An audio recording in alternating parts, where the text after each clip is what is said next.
COVID-19 tips. In every party, inside a defense, contribute. COVID-19 tips sponsored by Dex Soap. 1. Practice social distancing. 2. Wear your mask when leaving the house. 3. Wash your hands regularly for 20 seconds using our Dex Soap. 4. Cover your nose and mouth with a disposable tissue or flex elbow when you cough or sneeze. Choose Dex Soap for that extra cleanliness. Dex Soap is affordable and available nationwide. Obey your thirst for the truth. Because you're worth knowing the truth. Quench it with Kaiser Radio. Demerara and Essequibo 99.1 FM. Verbies 99.5 FM. Kaiser Radio. Covering Guyana from coast to coast. Demerara and Essequibo 99.1 FM. Verbies 99.5 FM. Kaiser Radio.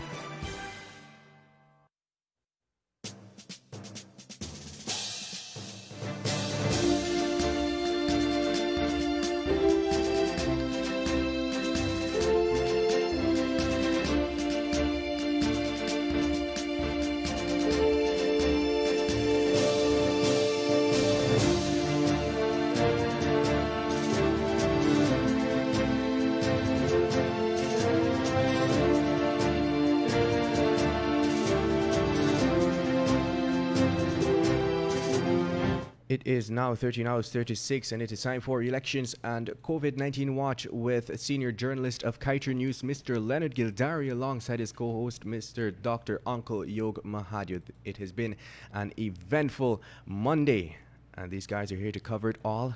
Good afternoon, gentlemen. Good afternoon, and I want to say good day to all our radio staffers, Kevin, Raj, and Joshua. Good day to you guys. It's a brand new week. And of course, my co-host, a good day to you, Dr. Yog, Uncle Yog Mahadeo. I miss you all weekend. The people have missed you. They've been tormenting me the entire weekend, but we had our work to do because all thing else, life continues. And so there was a lot packed weekend. We're going to tell you a little bit of that. But let's get right into it. It's Monday, July the 13th, 2020, 133 days since that March the 2nd elections. And what is it that you need to know today with regards to elections? There is a motion tabled today by Commissioner Robertson Ben of the Guyana Elections Commission to fire Keith Lowenfield, the Chief Elections Officer, for not paying attention to his job, for doing everything else except his job. And so we're going to tell you a little bit of that. As we speak, there is a meeting that started this morning with involving several commissioners, the 6 commissioners of GCOM and the chairperson, and that meeting has been it has been adjourned. It is going to start at 2:30. At 2 o'clock, we're going to have one of our reporters. We're going to have one of our reporters, Kimal King, or one of them that's there in Kingston, to be coming on to the radio here, and they're going to be telling you what is happening. But what we do know, 6 commissioners turned up for that meeting this morning.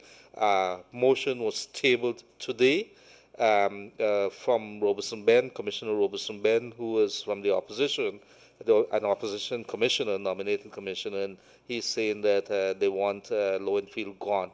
So, Yog Mahadeo, how are you doing, my brother?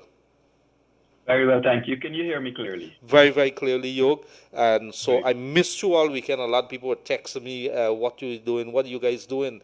But I'm going to tell you what we were doing over the weekend. It was very important that, in the whole scheme of things, that you don't stop your duties. We all have our duties, and we have to deliver on that. So it's a very, very important day. The pressure is continuing to pile up on GCOM to have a declarations, and this done according to the recount as early as possible. Even today, the Secretary of State, the Assistant Secretary of State, Michael Kozak, has come on again, and we've seen a lot of these statements coming out, Yog. And he is saying that, They want this thing over with and done very, very quickly. So, Yog, before we get into the meat of the matter, I want to hand it over to you quickly and then come back and we do some news roundup here so we could start our discussions and then have the lines open up as early as possible. Thank you, Leonard. And yes, good day to our viewers and listeners all across the country. Over the weekend, it was a very trying weekend. As you rightly said, there are things we had to do. We had to kind of ensure things were getting done in the various places that we gave commitment to getting it done. And on that note, Leonard, I mean, at the end of the day, I want to say thanks to our respective families because they're really backing us doing all of this that we are doing. And thanks to everybody out there traveling around the country. Everybody is giving us the kudos and the thanks and so forth. And it's really been heartening. I mean, and, let me say a hello and a thanks to a beautiful lady named Anita. And, of course, to my little son, Arya, and big son, Yoga, and my daughter, Ashley. So, I have a new daughter. So that's been the new things happening. Oh, you were busy over the weekend. Yeah, but jokes aside, Leonard, it's been a very emotive weekend from the perspective of what have we to share? What are we telling our people? We go all over the place and people are asking us the same question, what is next? That's correct. And unfortunately, what is next is left into the hands of one person only. And Leonard, I'll just quickly like to say this. One of the Caribbean broadcasters over this weekend used the following words. He said Guyana is caught in a limbo, halfway between heaven and halfway between hell. Well, I beg to differ from here. We've been stuck in hell. We've been stuck in hell for a long time. Guyana has been made, now a laughing stock of the entire world. We have been made a country that everybody is disrespect. And unfortunately, Granger and his cabal continue to push a false narrative, ignoring what is the truth. And Leonard, what is even more worrying is that, today, when the GCOM people are supposed to meet, guess what happens? There's a crowd of illegal persons. Remember, this is COVID-19, so there should be no gathering of people. So whoever is out there is breaking the law. So there's a crowd of illegal persons. I don't know what they think they want to achieve, but it's obvious that they want to give some message to the chairman. They want to ensure that they're standing out there and screaming them down and screaming down the chairman and the work she has to do. And all of this has to be intimidation tactics. So, Leonard, as you get through with the news and the headlines and so forth, it is interesting to note, and let me just say this, not a single headline of any respectable newspaper around the world has been sympathetic to the rigging cabal, to the Brigadier and his team. Not a single headline has been sympathetic to Chief Lowenfield.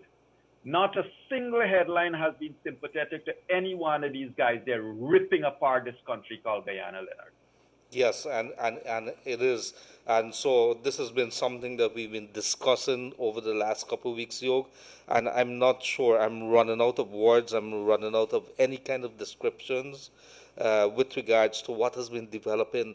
And you're so right, Yog. I was up in Blackbush Pole. It is almost on the east of Guyana in Berbice there. And the question is dominant in everybody's minds, what next? Are we going to see a resolution to this?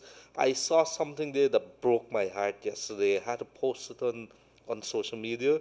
I saw an entire field or fields of squash along the, if you know the Blackbush, you got to go in a road that's about 7 miles long from number 43 village into a farming community known as Blackbush Pole. Very, very rich in agriculture in terms of what the people do there, rice and cash crop. And there were fields and fields of squash that was there. They can't sell it. They say that the prices that they're getting for it is almost next to nothing. It wastes time to just pick it because you're not getting anything for it. You see okras and a whole lot of cash crop. So, people want this situation to get, to be finished and finished very, very, very quickly. This is something that we've been saying all along. But we are going to have some discussions on that because we are telling you what is the word on the ground from the people. While you're hearing a couple of people would be trying to change the narrative and the story have been changing from one excuse to another, and the attacks have started on us. Not only Yog Mahadeo and myself, but even the people who are carrying the news. But guess what? We are standing strong. This isn't going to go away. Nobody wants to see a country that is going to go in a different direction except for what is supposed to be. This is 2020. This is not the 1980s. This is not the 1970s. And definitely the people are not going to tolerate what they wanted to push down the throats of the people. And we are going to stand strong. We are going to make our voices be heard very clearly, very loudly. And as you speak about loudly, our reporters down in the scene there are telling us that they're very loud, that the police are doing absolutely nothing. They're trying to control the crowd there. But there's a crowd of coalition supporters. They're dressed in green. And they're there. They're threatening to break down the barriers to go to the GCOM headquarters. I'm not sure what it is that the intention is to do that. But my big question is, why are the police in this COVID-19 measures allowing people to even be gathered? Why do we allow them?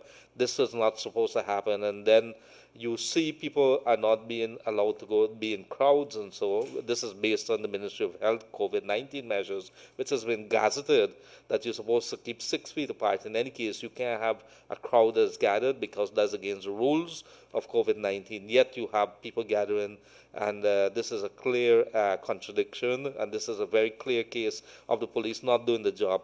I say that because coming down this morning, on the East Bank, I saw a policeman on a motorbike stop a car. He stopped a car and he was searching the man's vehicle. So we find time to do everything else except what we're supposed to be doing. Totally ridiculous, totally ridiculous. So this morning, GCOM, the Guyana Elections Commission, on the 133 days after the March 2nd election, would have had a meeting. The meeting started with all the commissioners present, as well as the chairperson. We don't have any confirmation, no indication that Keith Lowenfield is there. There was a motion tabled by Opposition Commissioner Robertson Ben to have Keith Lowenfield fired.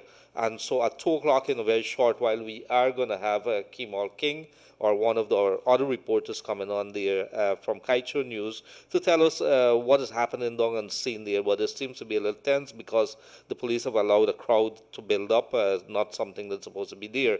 In the meantime, today, the U.S. Assistant Secretary of State, Michael Kozak, he said, we stand with OAS official in calling for respect of the results of the national recount. And he's saying that the people of the Americas have a right, the people of America have a right to democracy, and the government have an obligation to promote and defend it. And this has been coming. This is the second most powerful man when it comes to foreign policy for the United States. This morning also, we should be paying attention to the east of Guyana, where Chandrika Prasad Santoki, he has been endorsed by the National Assembly of Suriname to become the next president. He would be replacing Desi. Everybody knows Desi Boutse, and that's a former Army strongman who has been convicted by the World Court and for drug trafficking and other stuff. But what is important is that following elections, which was held after Guyana would have held the March 2nd elections, there were some issues over some recount, but Desi, as everybody knows him, graciously conceded, knowing that he has a conviction over his head, and that being out of power could probably put him on the back foot there. So we have to pay attention there that this morning, after Guyana's election, this little country, Suriname, held the election, and they have chosen the president, and the incumbent, Desi Boutse, has accepted, and so the country moves on. So Yog, very, very important. We should be paying attention to that. Don't forget that over the weekend, the OS, Organization of American States, would have called for the removal of those persons which is doing everything within their power to stop the will of the people.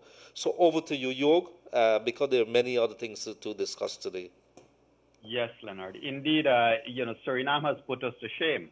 I mean, everybody has known that Mr. Bautista has been under a criminal investigation, a number of things. He cannot leave his own country. The moment he leaves his country, he will be arrested, right? Yet he has decided to do what is right, and he conceded. And congratulations to Mr. Santoki, who is president by virtue of a couple of the parties getting together, Leonard. Mm-hmm. So across the world, people are seeing that parties can get together. But Leonard, what is different is that in Guyana, the parties that have gotten together to reinstitute, recreate a dictatorship that we thought died with Burnham.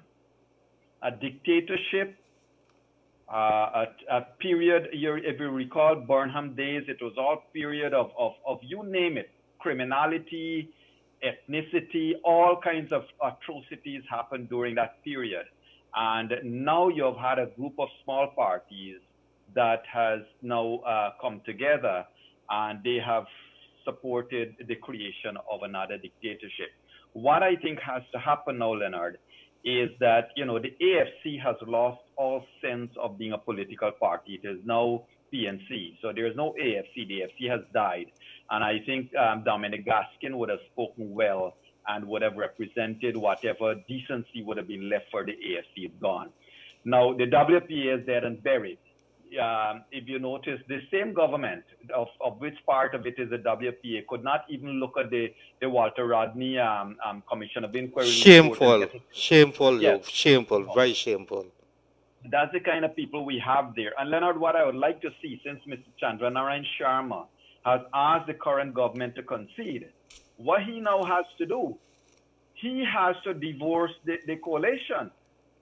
The Justice for All party has to now divorce itself from the coalition, or else, as long as they remain part of it, remember Granger said they attend meeting or they're part of a 17 weeks meeting or something like that. Mm-hmm. The other thing that I think is extremely important to mention to everyone here, Leonard, over the weekend, no other than David Granger's page, social media page, published some allegations about Joe Singh and Carl Morgan. This is a very serious thing. What has to happen? The police need to pay heed to what David Granger has posted on his page, Leonard, and take action.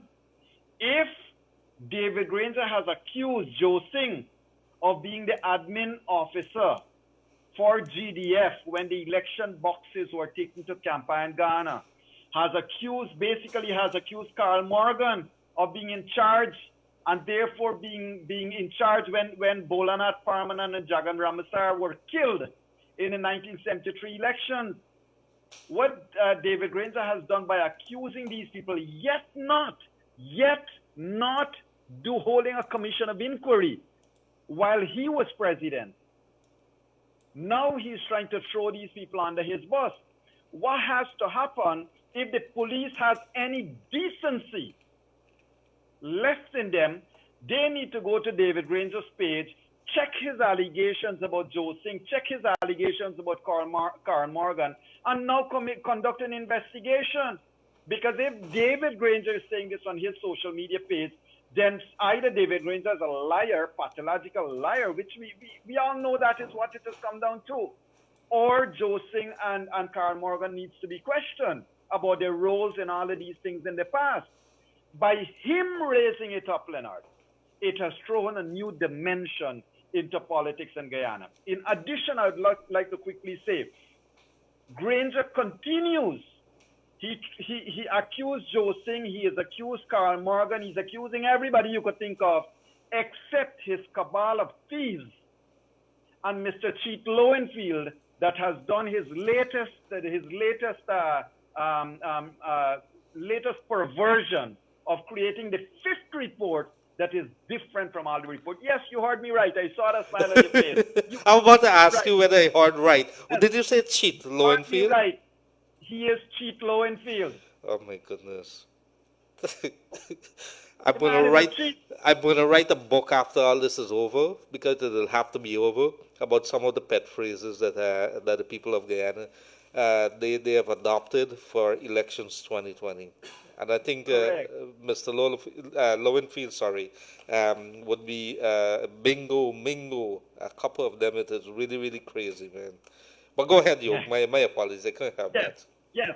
So Mr. Cheat Lowenfield has once again perverted everything that Guyana stood for and is standing for by creating a fifth report that is completely, Leonard, 5 reports this man has prepared. Not one of them reconcile with another. Each one has different figures. Here is a group of people that wants to say fraud is fraud. Only valid votes must count. Where did Lowenfield find 14,000 votes from? Where did he find that from? That is cheating. And this is why I said he is Cheat Lowenfield. And that will have to be his name, because when PNC stays in office, Cheat Lowenfield is going to get a national award. He might probably get the Order of Roraima for being Cheat Lowenfield. I think it was on Friday night, Freddie went down the route. I think he started the talk, and a good day to you, Mr. Freddie Kisoon. We hope to have you sometime back this week here again. I think he was calling me, so I have to call him back. But what is important is that we start talking, the conversation went along the lines as to what is likely to happen. And then he started talking about, they are going to probably go down the line of installing themselves. This is the coalition. So the issue came up. Do you believe that the people that are of now, the people of the 80s, they have remained the same way that they are now, because people have changed, people are educated, people are very much aware, people are less tolerant. And so, Yog, I want to make it very clear that this is not going down nice. I see a couple of people really, really misguided on the street there, and we are going to be talking about that in a very short while with our reporter, Kemal King. He's already in the studio here, and so I think, are we ready for Kemal? Yes, we would go straight. Yog, before we go to the newspapers with regards to our headlines and some of the big stories that are that we should be paying attention to, what is important is that we have to pay attention to what is happening on the streets. Over the weekend, a lot of people were really, really disturbed of a number of incidents like fire, reports of fire, like something at the Ministry of Finance. I ain't going to tell you that the amount of calls that you get, that people are extremely worried when you hear places, attempts on Humaniana, the prison stuff that happened there, and you see all the incidents that would have been reported in the press. Although the Humaniana and the Ministry of Finance, that went quickly, was swept. The prison was something that created a lot of feelings of fear and so on. So we'd have to tell people, calm down a little, don't be too caught up with what is happening on Facebook. A lot of fake news that is there. But I want to say welcome right away now to Kemal King. How are you doing, my colleague? I'm okay. I just came back for the time to charge up before I head out back on the street. Very good. So Kemal King, our colleague reporting here at Kaichor News, would have been one of the reporters down on the scene in Kingston there, where there's a meeting that is scheduled to reconvene at 2:30. It's minutes to 2 now, and they have a motion on the table, which is to sack or fire Keith Lowenfield because of he did not heed the instructions of the Guyana Elections Commission. Kemal, you were there, and Dr. Yog Mahadeo and myself, we're very interested. What transpired today? What did you see? We understand all the commissioners and the chairperson that turned up. Was Keith Lowenfield there? No, nothing of Keith Lowenfield, but we know that all of them showed up, the commissioners. The government commissioners are in support of the CEO's report that he has placed on the table, and the opposition commissioners are saying none of that. And so at this moment, there is that very important motion, which was widely expected to have happened. It was filed this morning. It was tabled this morning, rather. What is the reasons advanced by Robertson Ben for the sacking of Keith Lowenfield?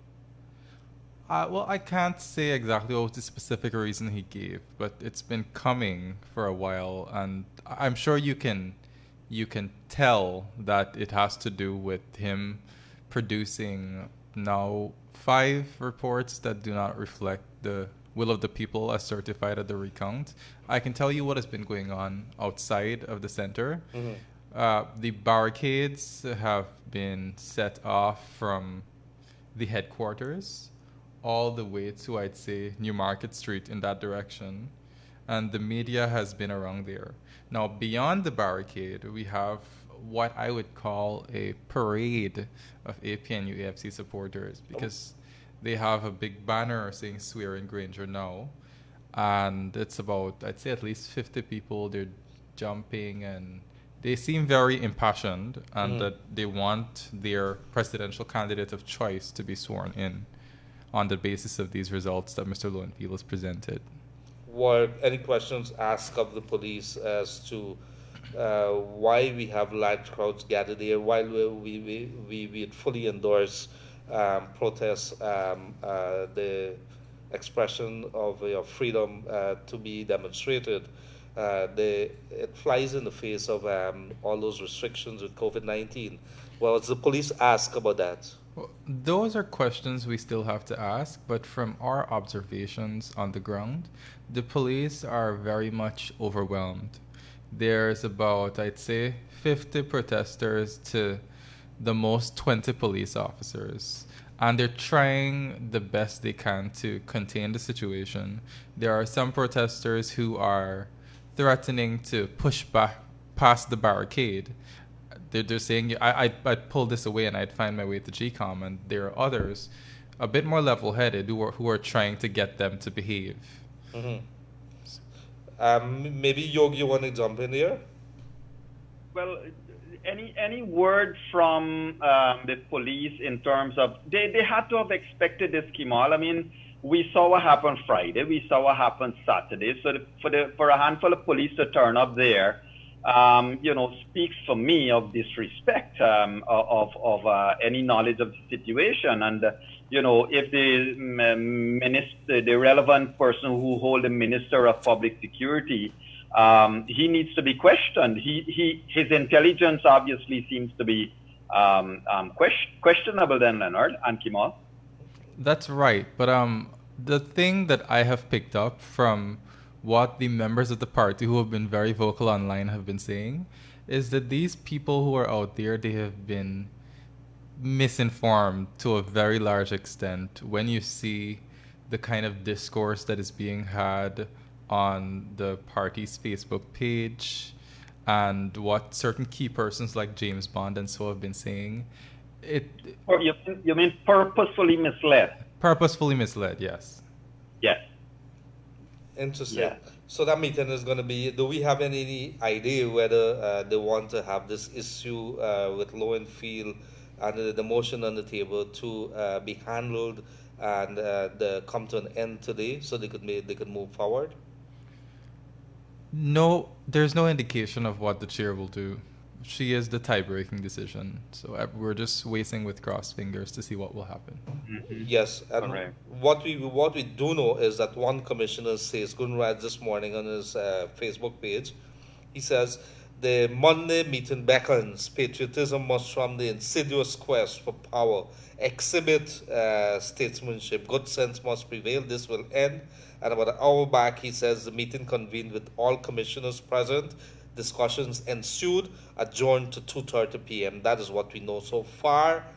We also know that there is a motion on the table to sack Keith Lowenfield, not widely unexpected. In fact, this was something that was talked about over the weekend. In fact, since last week, Yog, myself, and other people would have seen this coming from a mile away, that there would have been something, because it's very clear that Keith Lowenfield is not going to listen to what the GCOM chair is going to say. Her letter to him on the last occasion was very, very clear, Yog, which is you produce those figures that you are a worker at this Guyana Elections Commission and therefore under direction. And she used direction, the word direction and the word control in her statement in our letter to him, which is a letter from the boss to the employee stating very clearly what he must do. And again, he submitted some figures, the fifth time that he would have submitted figures, all the time different. So everybody wants to know, where did Keith Lowenfield find these figures from? How did he arrive at them? And what makes him think he will get away with this?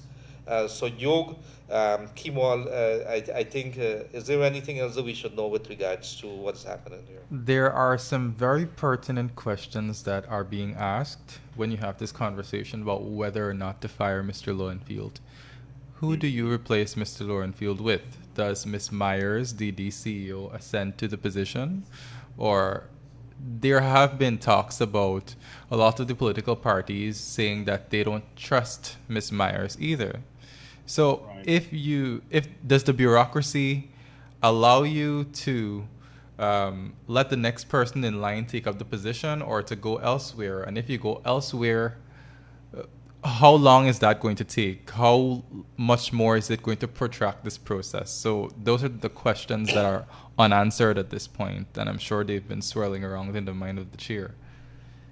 Right. But well, indeed, I think, Kimal, as we have you on the line, one of the things, and if you have an opportunity to question any of the guys, please do, because one of the things we know that Nandlal would have shared in Rule 592 last Monday was that GCOM is not compelled there is no succession, automatic succession within any company. And GCOM is not, different in that stead. So that if, for example, Leonard Gildarie goes tomorrow, it doesn't mean the person who's next to him will become the senior journalist. The owner of Kaito Radio, Kaito News can employ somebody brand new and put them into that position. So the other thing to Kimal is that, look, this whole role of the chief election officer, Did you say thief? Yeah, I did say chief election officer, but then it would be an indictment on his replacement. But this whole thing, Kimal, about the role of Chief Lowenfield. The role of Chief Lowenfield is a glorified bookkeeper. I mean, it's no technical expertise at this stage that is required. There is no election to be held. There is no technical work to be done. He basically has to take the matrices produced from the recount, summarize it, and voila, prepare a report. So Leonard and Kimal, it's a glorified bookkeeper at this stage. Somebody just posted no different from a cashier who has to report to your boss with the figures you collect for the day. So Chief Lowenfield has to get his act right if he stays there. But it's obvious, Kimal, and this is the question that I know you're unable to answer, but the question on everybody's mind. Will Lowenfield ever do the right thing? Give him a million chances, he is going to come back with the same exact position. Myers being the deputy does not mean that it's an automatic promotion. That is given. Any company, any institution, there's no God-given right of anybody to be promoted. And thirdly, therefore, given what has to be done, the commission can find in its remit to employ a chief elections officer that can get what remains to be done and done with alacrity. I mean, it doesn't require no magic. You don't have to reinvent wheels here. The chairman, it's for a singular purpose only, not to conduct an elections. It is for a singular purpose. Absolutely. And Yog, as we speak right now, there is a correspondent that is coming to light, and I think this is the Organization of American States. We have here the Secretary General Luis Almagro. He's written the ambassador, the chair of the Permanent Council of the OAS, and I could read to you very quickly what it says. I have the honor of addressing Her Excellency to request your support in calling a meeting of the Permanent Council to deal with the situation of the electoral processing. And avail myself of this opportunity to reassure you of my highest consideration. And this is coming from Luis Almagro, a Secretary General of the OAS. So the OAS has requested, the chief has requested a meeting of the Permanent Council, which is a very high decision-making body within the OAS, of which Guyana is part of, and they were part of the observers team for the March 2nd elections.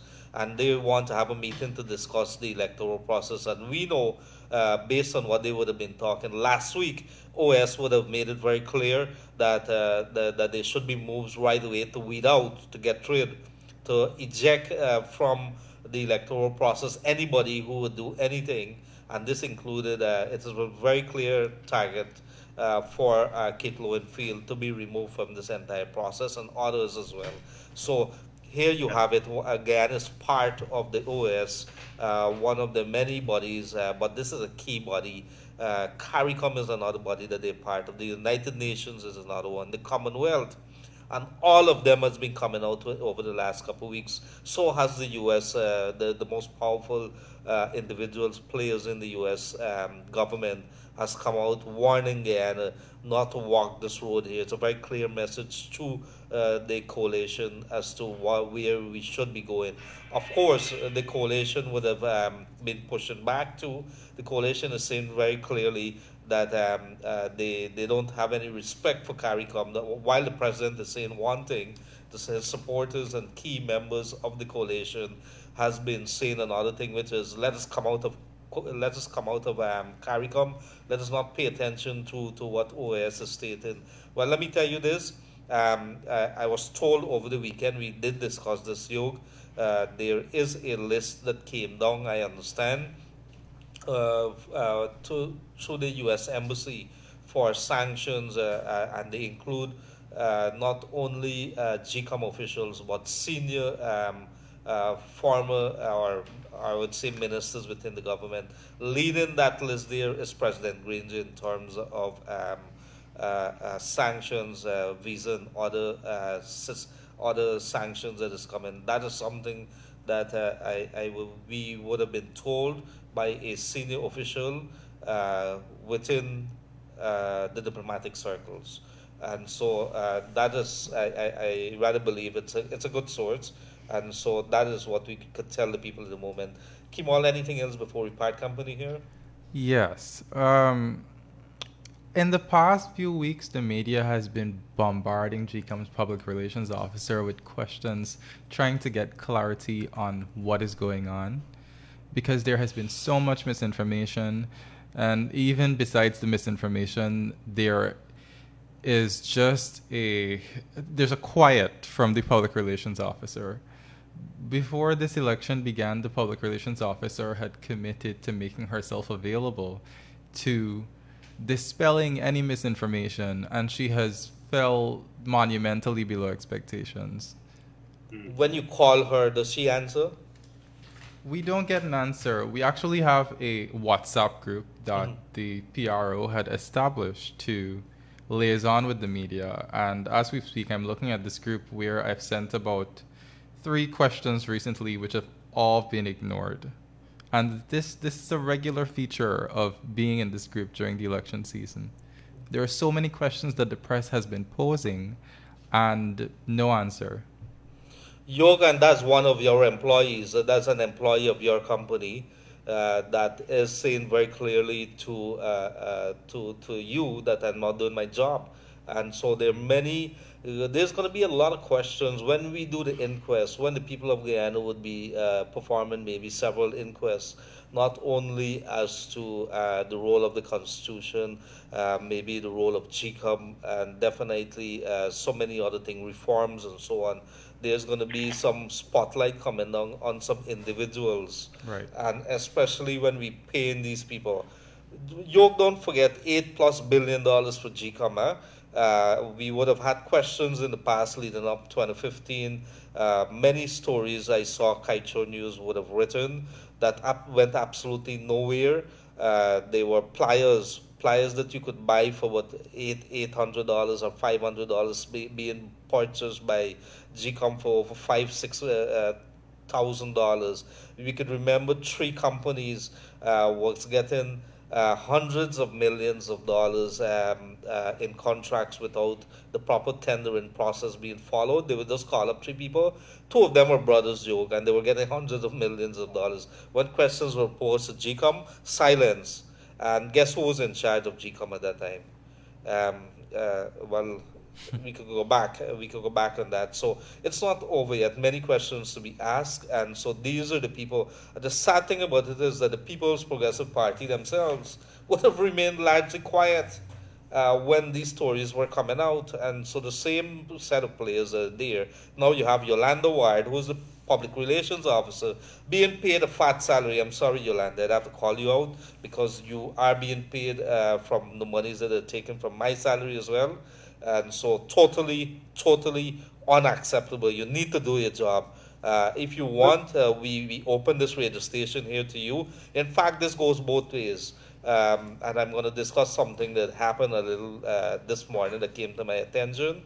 And we're going to raise that in a very short while. But when we pay you monies that come from our taxes, I hold very dear how those monies are being spent. And if I'm paying you, then you have a responsibility to me as a taxpayer, as your employer, to make sure that you, Yolanda Ward, and the others do their job. So don't make it, let's don't get this thing confused, Yog. Let us make it very clear. But just as an aside, though, I mean, let me probably make a plea for Yolanda Ward. I don't know her. I've never spoken to her. But here is what I'm thinking now. If Yolanda Ward has nothing to discuss, then she is not given information to share. Remember, she is part of the entire thing there. She might be straddling two things. One is the Secretariat, and the other is the Commission. So from a logical perspective, she would not want to be caught dispelling a narrative from three of the PNC commissioners or supporting a narrative for the PNC commissioners, or vice versa, whether it was the PPP commissioners. At the same time, Lowenfield, I believe, has been playing things close to his chest and his intellectual authors behind the scenes. So he might not have told Ms. Ward anything. So Ms. Ward may very well be in the best position to not speak to anybody, lest she get herself into a whole heap of trouble. Because it is obvious GCOM is split. GCOM is split, and GCOM is very political, and Mr. Chief Lowenfield has shown us this. By him taking this side, he has placed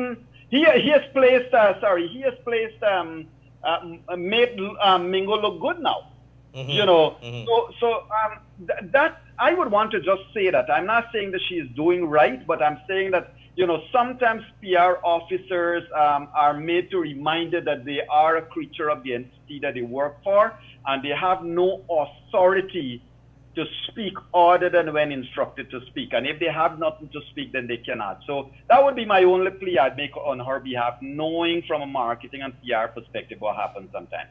Well, being the kind of person that I am, I could remember that GCOM told us that there's a media center within GCOM, and when that is within the Ashman's building, and when the Region 4 tabulation was ongoing, the media was left out in the cold, literally out in the cold, out in the air, and being refused entrance into GCOM, that Ashman's building there. Never before I could recall in my short little time in the media has this been done. So I understand, but the buck stops somewhere, and we got to call out these people who are in charge here. And so it is what it is. The people of Guyana are going to be very intolerant, very unforgiving when it comes to what has transpired here. They're calling for heads to roll. I don't mean it literally, but when it comes to accountability to the people of Guyana. You cannot have it any other way, Yog. No part of the world in which people are being employed by the state or employed at an agency that has to do with the state, representing the people, would have such a disrespect to the people of Guyana. Right. Or to I that agree. particular country. I agree, but Leonard, let me throw it right back at the entire scenario and to you and the other and to Kimal and so forth. Guess who has never faced the public? The chairman herself. Look, Granger has not faced the public. He only goes to the choir boys and choir places that he could get his own words echoed, right? Granger has not been facing the public.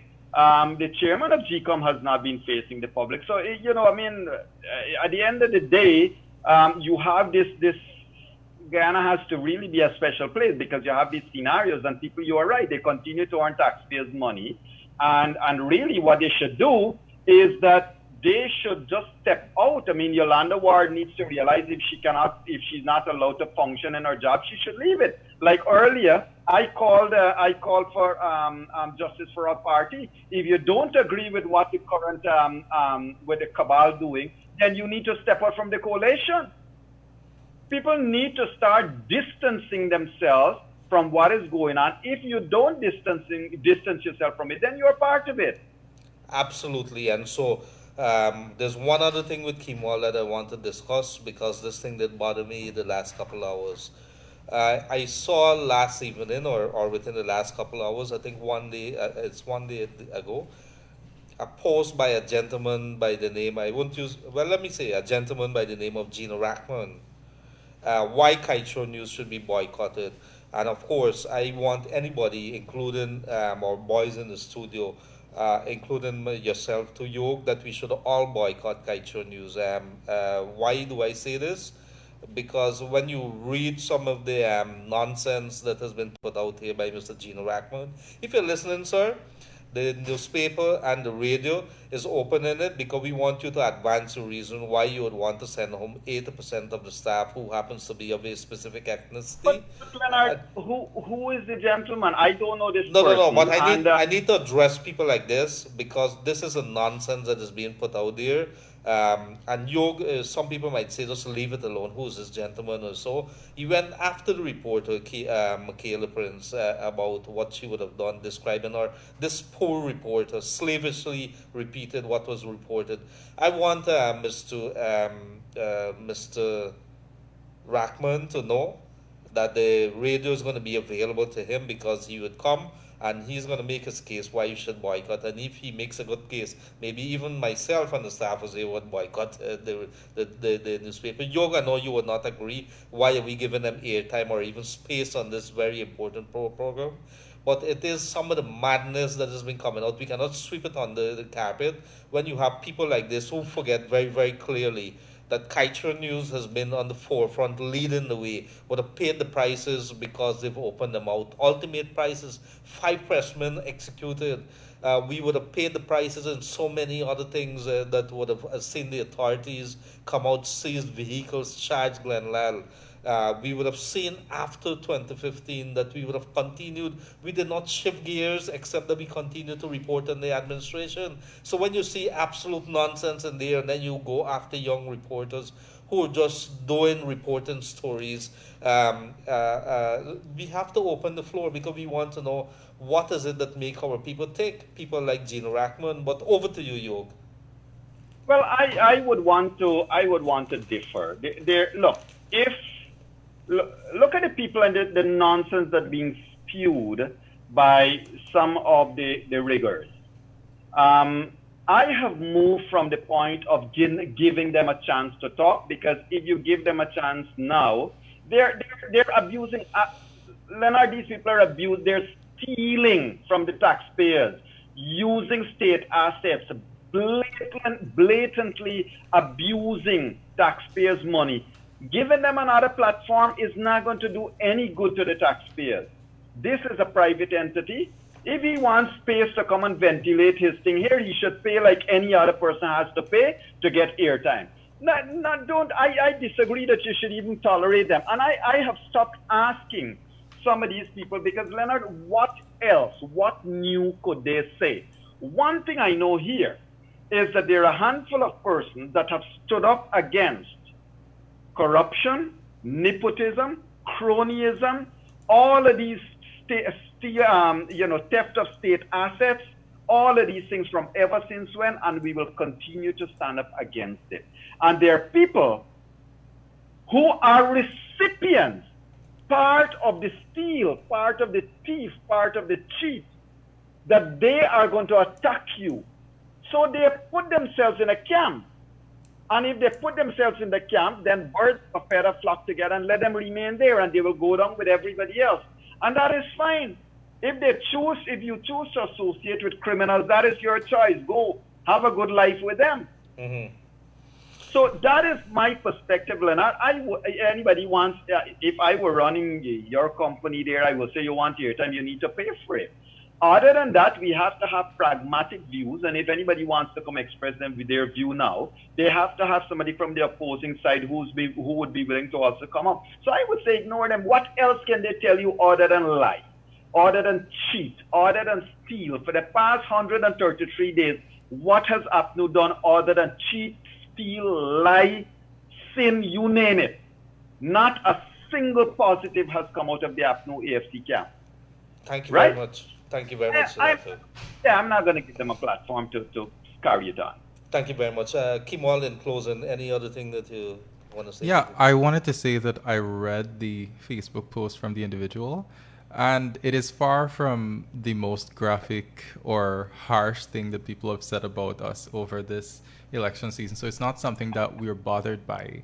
What I can say is that many of the persons who have opened their Facebook and their Twitters or whatnot to criticize us, they have never once pointed out an inaccuracy or an untruth that has been published by this newspaper or in any of the stories, any of the impeccable stories that my colleagues and I have been doing in providing coverage for this election season. So if anybody has an issue with my journalism and that of my colleagues, Michaela and Shakima, I would invite them to contact me personally and point to the inaccuracies in my stories. Mm-hmm. Because I am all for transparency and accountability. That's all I have to say. I am going to head out onto the street now and continue to bring you guys live updates. Thank you very much, Kimal. And I tell you, you guys have been doing a fantastic job. Keep it up. You have done it without fear or favor. And I think Guyana appreciates that. So do have a pleasant rest of the day. We touch base with you a little later.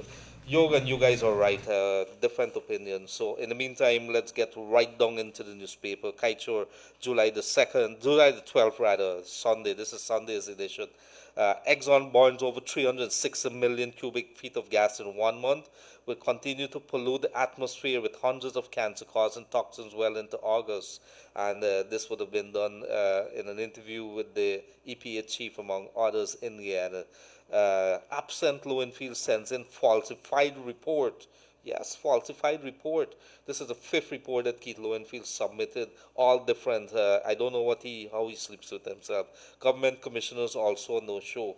Local courts continue to flout time limit for delivery of judgment. This is a very important story, Yoga. We have courts actually holding cases. It takes a long time to drag out, and when it comes to decision, the judges have been very, very lackadaisical over the years, and it continues. And if you mirror this according to what you would have seen about the speed, the alacrity in which the Caribbean Court of Justice would have handled their cases and then sent out the decisions within minutes after the case would have been completed, it is something that we would want to go.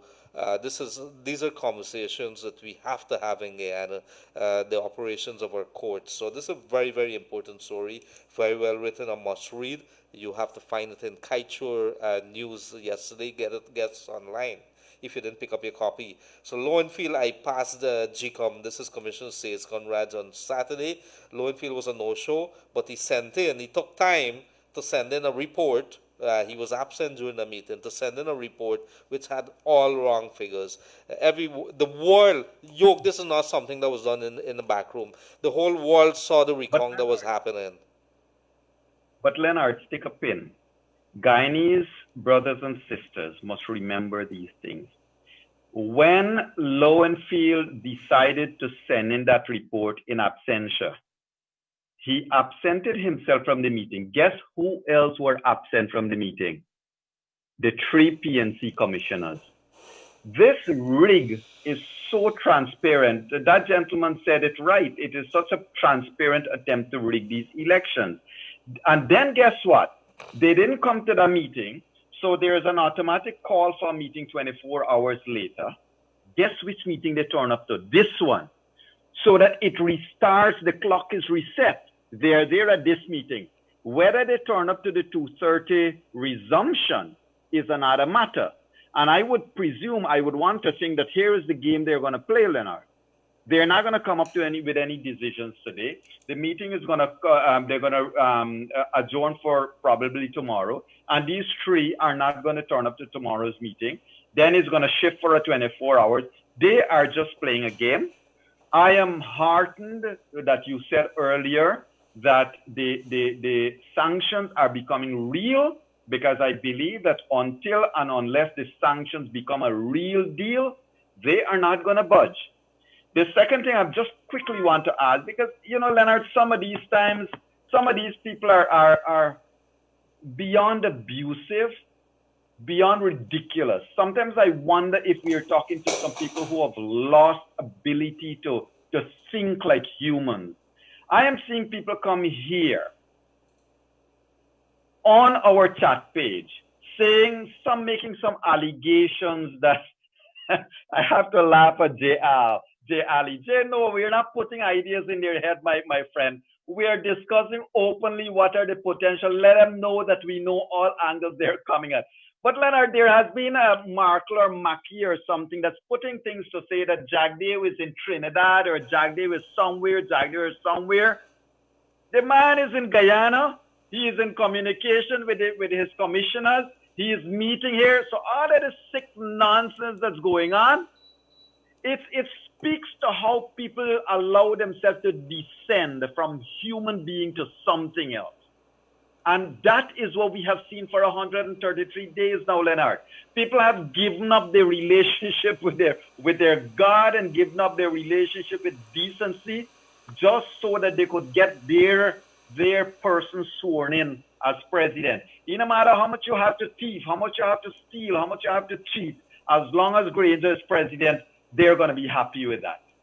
Absolutely. Congratulate Irfan Ali, GCCI tells President Granger. UE chief, this is the University of West Indies, this is the chief, is saying that the world will accept no other option than to recount results. Yog, I'm not sure. The whole world, the entire world is saying one thing. And it's saying one thing to the coalition, and yet you don't have these people. Nobody is listening. The coalition, the Guyana Elections Commission, pussyfooting. I think that's a word the boys would be using. PPP calls on judiciary to resist any abuse of its system.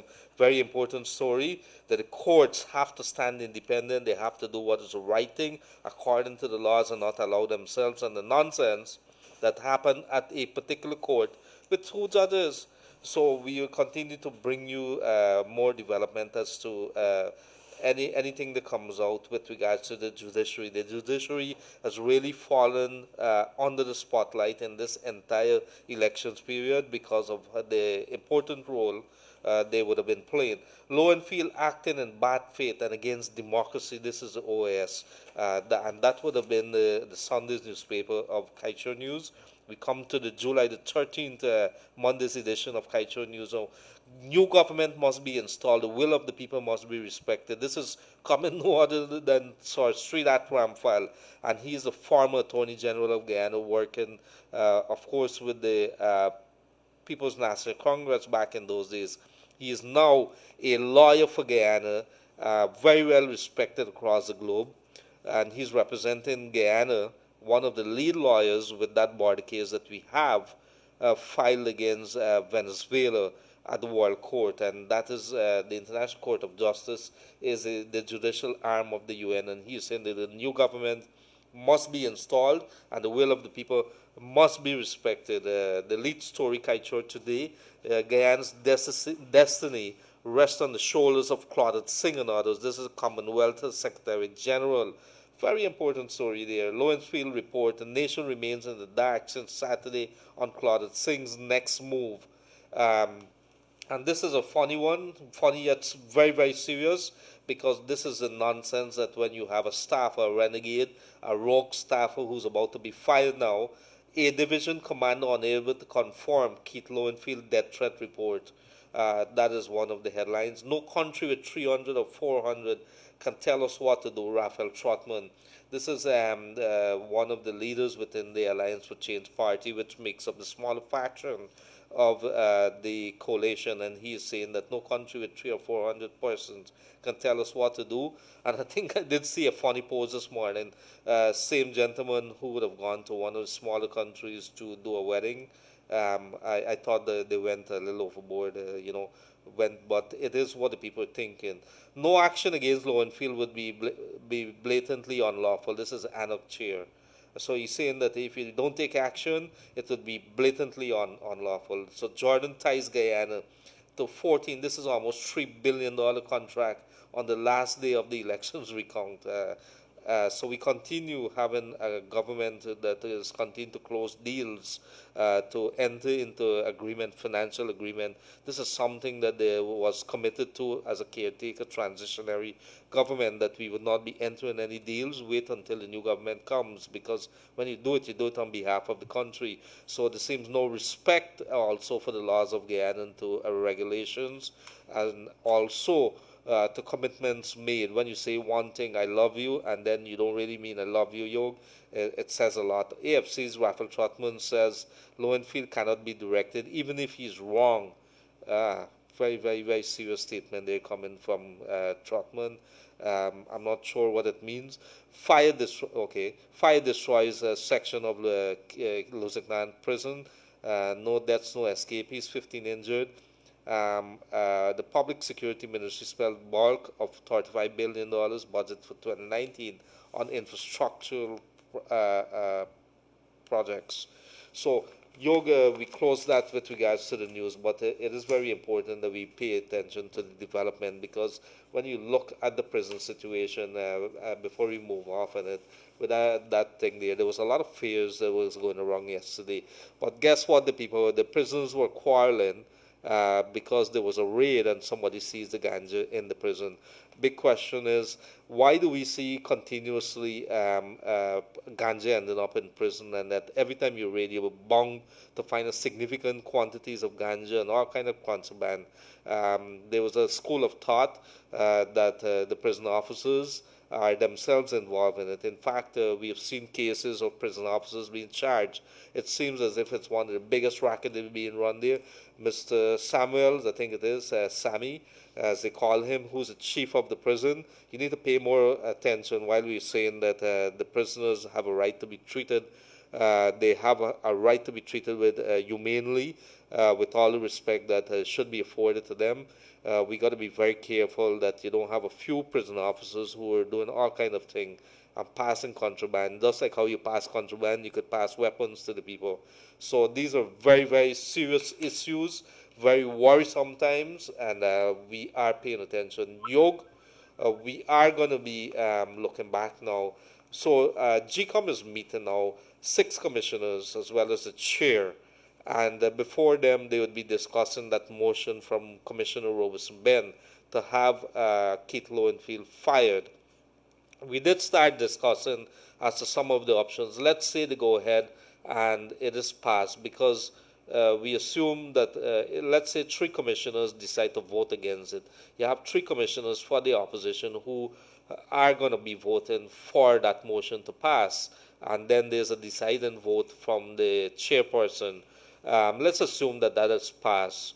And we also would have seen lawyers saying that you don't necessarily have to use Roxanne Myers, who's a deputy, because there's no automatic promotion there, that GCOM could go ahead and choose somebody that they see fit, and then give that person a contract and let them do the work of the commission.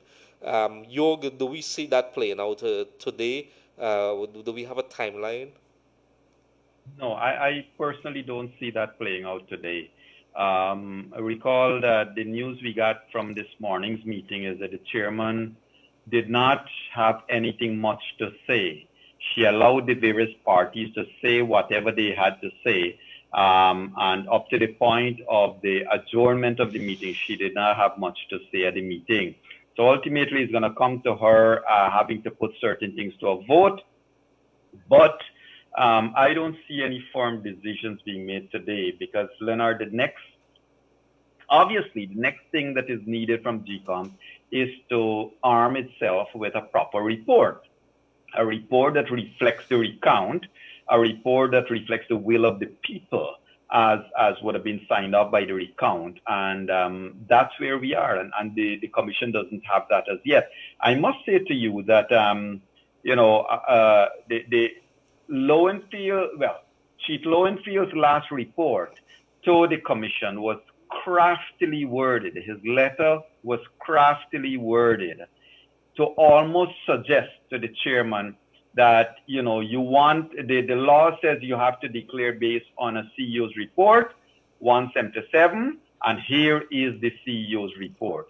So he tried to be crafty in terms of telling her you have no other avenues you can look at. You have to take this report. It would seem that, had the chairman believed that, then we wouldn't have been having this discussion as we are now, and the meeting wouldn't have been probably resuming by now. It would have been a done deal. So that is something that is we need to keep in mind. Leonard, with regards to the protesters, I wouldn't call them protesters. I don't know what I would. Regarding our brothers and sisters who are assembling outside of GCOM, they are obviously following some of the choruses and some of the stuff being said to them. But I have seen over the weekend, and I say this with respect, because some people are paid to protest, some people are paid to hold up a placard, and some people probably hold it up because that's what they have been led to believe. So I've seen over the weekend photographs circulating of persons across Buxton, some of the villages in East Coast, standing up on the roadside, Leonard, having their placards say, "Swear in David Granger." So somebody asked me, where do we go from here then? Well, here is where we can go from here. Suppose every home across this country, suppose every single home across this country design a sheet of paper to say "Swear in Ali," to say "If my vote must count," and they have that posted outside of their fence. I would like to see right across this country, ladies and gentlemen, I would like to see right across this country people posting outside of their fence, outside of their homes, "My vote must count." Because nobody has given Lowenfield the authority to destroy your vote. And that must never, ever be countenanced. And you did start off this particular part of the conversation talking about he was asked for a report and he submitted a report. Let me tell you how stupid, what that argument is, if he's thinking along those lines. And I would want to believe that the GCOM, the commissioners, are going to buy that. It's like Glenn telling me to write that story with regards to GCOM, and I write one about GPL, and I says, "But I've delivered a story to you." But then Glenn is going to say, "But I asked you to do a story about GCOM.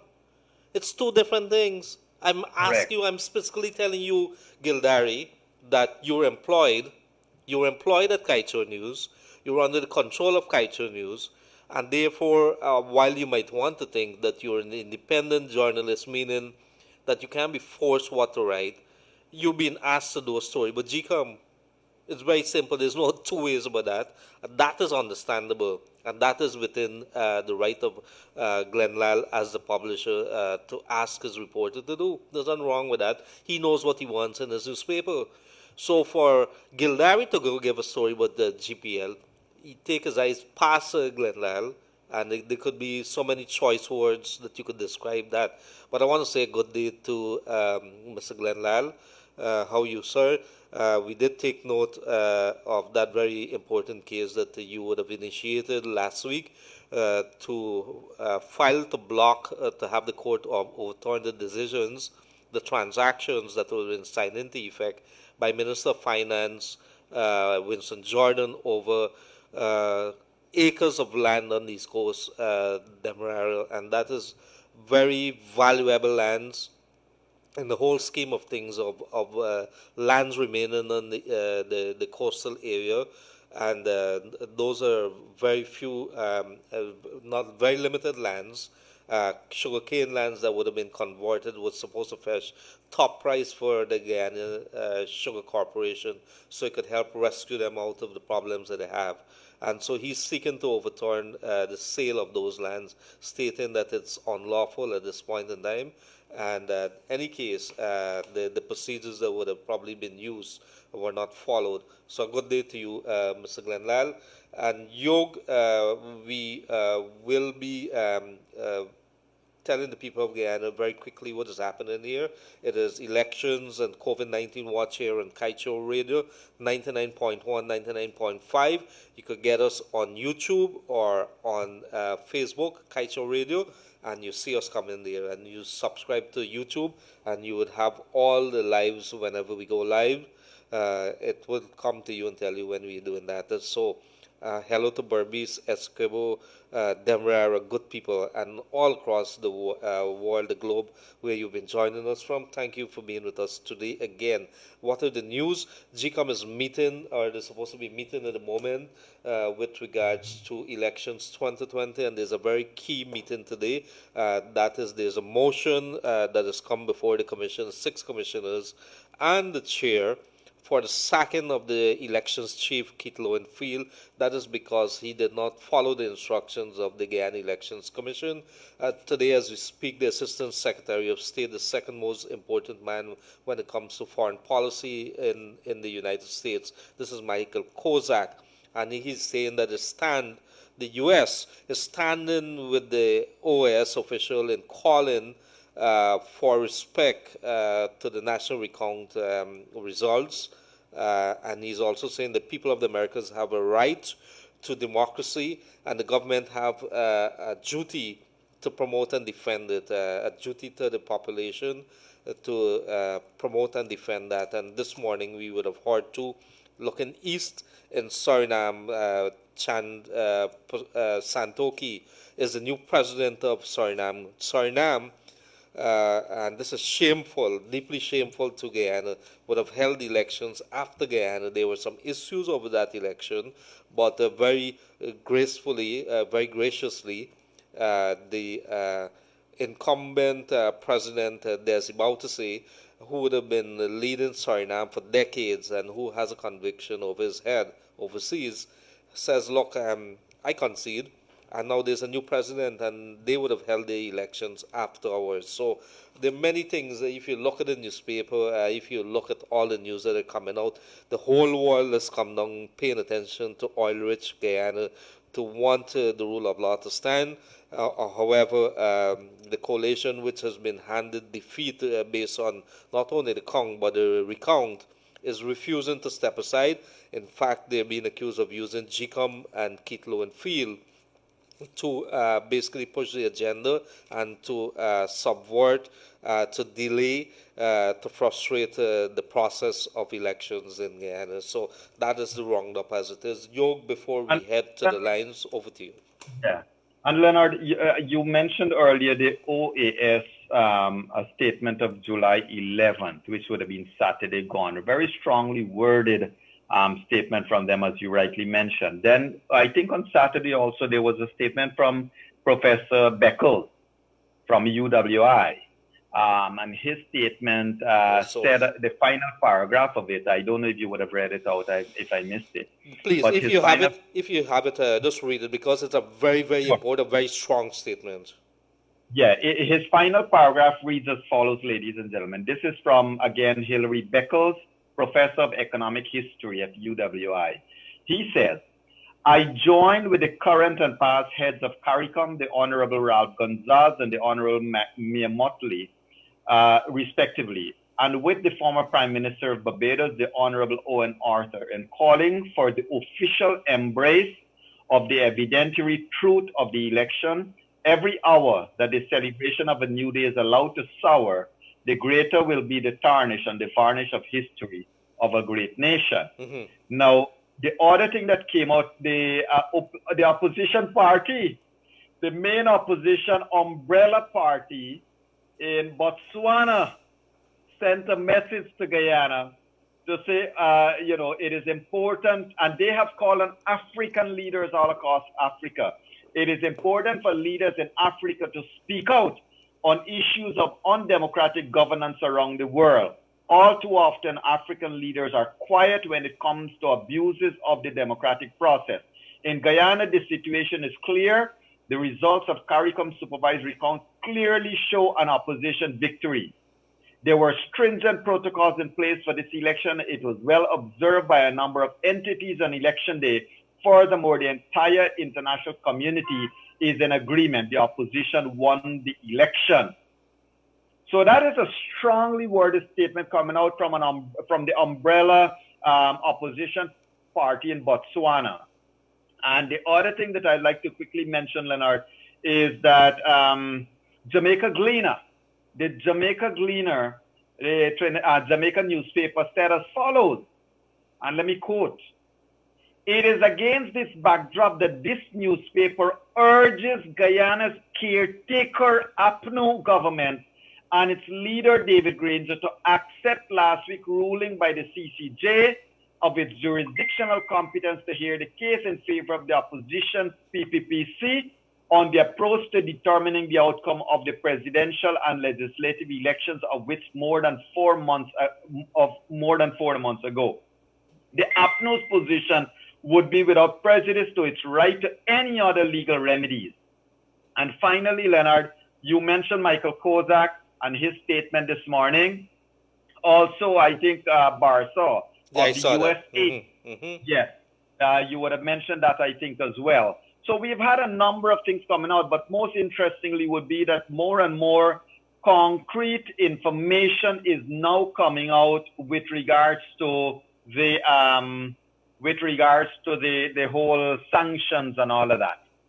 Yes, and I thank you very much for that, Yog. And Yog has mentioned something there. The U.S. aid, which we would be receiving help, assistance, a very important partner in organization for Guyana of the U.S., who would have been with Guyana foot to foot on almost everything. A lot of medical help we're getting from them. They are making it very clear. So we're going to read that to you in a very short while.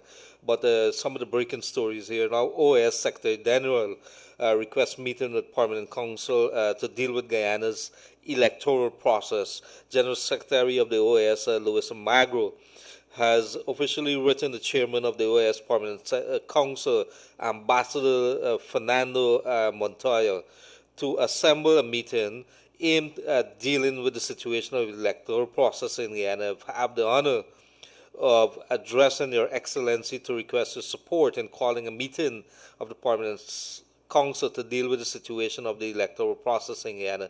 Availing myself of this opportunity to reassure you of my highest consideration. And that would have come out today. Let me see also. And with regards to Jay Barser, and this is the U.S. aid official, he says, and this is coming through the Embassy of Guyana, democracy requires that statesmen, and this is so very, very clear, very harsh in terms of the message that it's sending. Let us don't get it wrong. Let's pay attention to the words. Democracy requires that statesmen respect the will of the people. We call on Mr. Granger to put Guyana first and assure a swift, peaceful transition of power to democratically elected winners of the March 2nd election based on the full recount tabulation. And if you missed it, if you don't understand, let me just repeat it here again, because Yog is going to probably dissect it there. Democracy requires that statesmen respect the will of the people. I'm saying to you, Yog Mahadeo, that you're a statesman, you got to understand that you have a mandate that the will of the people, it must be respected. We call on Mr. Granger to put Guyana first. There's an inference here that he's not, and assure a swift and peaceful transition of power to the democratically elected winners of the March 2nd election based on the full recount tabulation. Yog, let me make it very clear here. This thing is saying there's a recognition here. It is not diplomatically shrouded in any language. The USA is saying to Guyana that he should put Guyana first and assure a peaceful transition of power. Over to you, Yog. Yes, it is very clear language, Leonard. Now, one would say that it's a direct message to Granger. To say somebody can be a statesman is speaking to a person, right? Not a party anymore. This is speaking to a person. So democracy requires that statesmen respect the will of the people. And he then went on to say, we call on Granger. So he is named there to put Guyana first and ensure. Now, this is not saying any ifs anymore, any ifs. It is saying to ensure a swift, peaceful transition of power to the winners of the election. So this is basically calling on Granger to what the entire Guyanese has done since March 2nd. We voted you out of office. You refuse to leave office. Now you prefer people from outside of the country to tell you got to listen to the will of the electorate. Shame. Yeah, this is not a neighbor saying it or somebody. This is whole world is coming. Like I told one man this morning, you know what is so worrying? I am really sorry to cut in there. What is so worrying? This is not one person. This is not a next door neighbor or whateber. The CARICOM is saying, Commonwealth is saying, OS is saying, the United Nations is saying, the ABC in the EU country, America is saying, Canada is saying, Britain is saying, the EU countries are saying. You know how many countries are in the EU? This Germany and all them, Spain, Portugal, Britain, all of them are part there. So guess what? When these people start telling you, start paying attention, you should start paying attention to what they're saying to you. And the whole world is saying to you, this guy here, John Barcer, is the acting administrator of the USAID. This is the United States Agency for International Development. You know what you're saying there? These people got a lot of clout when it comes to donations to other assistance again it could get to look after social projects. And when these people, like, if you want money that's probably coming maybe for your HIV/AIDS fight or something, these are the organization, the USAID that you would go to, maybe PAHO and the WHO also that you would go to, and they play a very critical role when government runs out of money. These are the things. USAID has been around for a little while, not a little while, for a long time. They've been helping. In fact, I think our current U.S. ambassador here, Sarah Ann Lynch, would have come out, I think, from USAID. Yog? Yes. So it's very, very important. But back to you, Yog. All these things that are coming out, have you ever seen this in any other country in the world? The deluge of pressure that is coming down on a government? I've never seen this. I've never read about it anywhere. Not at all. History is riddled, of course, with dictatorships that the world would have come down on. I mean, you go back to Haiti, for example, and the dictatorship that existed there. Look, when Daisy Bautista next door to us would have embarked on his own pathway, the world came down. Remember at one time there was this debate in CARICOM, right, about allowing Suriname to be part of CARICOM as an affiliate member. Then look at what's happening in Venezuela. But at the end of the day, the brigadier clearly doesn't care who says what about him anymore. His intention is like as I said, and I think sometimes we got to go past whether this thing sounds bad or not. But if I have a little baby that is crying, it doesn't matter what you say to the baby, he's not going to stop crying. I want power, and so his surrogates, his people around him are now insulting every other nation in the world. Remember how Nagamutu came out against the entire CARICOM and against the world? Remember how the boys from the brigade came out and they were attacking all of the CARICOM and the Caribbean leaders? Now, what's his name went out and say what? Any country with 200 to 400 people have no right to talk about Guyana. So what? They're not people. They don't observe human rights. They don't have elections there. At least they don't have a dictatorship. They don't have traitors stealing power from the people and holding on to power at all costs. Here is a government that cannot account for the oil money. Remember, Leonard, they hid that 18 million US. It's only when the newspapers started to go at them for this money. Where is it? Why is it hidden away? Then what they said? Oh, they hide it so that people must. Yeah, that's exactly why you hide it. No. You did a story. Let me just interject there.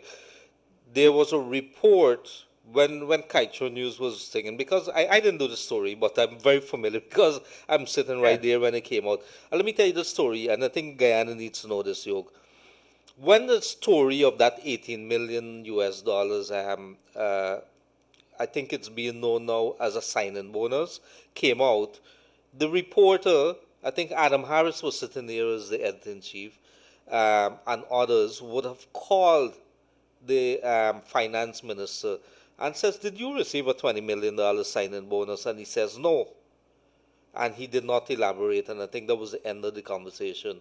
When the sign-in bonus, actually, I think it came out in the parliament or somewhere, the National Assembly, there was disclosures about it, an acknowledgement that indeed we did receive this. The question was posed to him. He says, we did not receive 20 million, we received about 18 million. That's my recollection of it. So the point was made that Yog Mahadeo or Gildarie did not ask the right question. And so therefore, the people of Guyana asked, did you receive, yes, we made a mistake in asking whether it's 20 million, but he says, no, he did not receive 20 million. So you understand what's happening here. We're playing with words, we've been playing with words, and we have issues when it comes to and that's what they're doing presently, they're playing with words. Right. But I wanted that whole thing because it's eerily very similar when it comes to what we've been doing, how we've been playing. So my job as the chief elections officer is to deliver results, and I've delivered the results. And if the results figures that I give is wrong, you're still obligated to use those figures to make a swearing in. What absolute nonsense, absolute nonsense. And this is the kind of things that we've been putting up.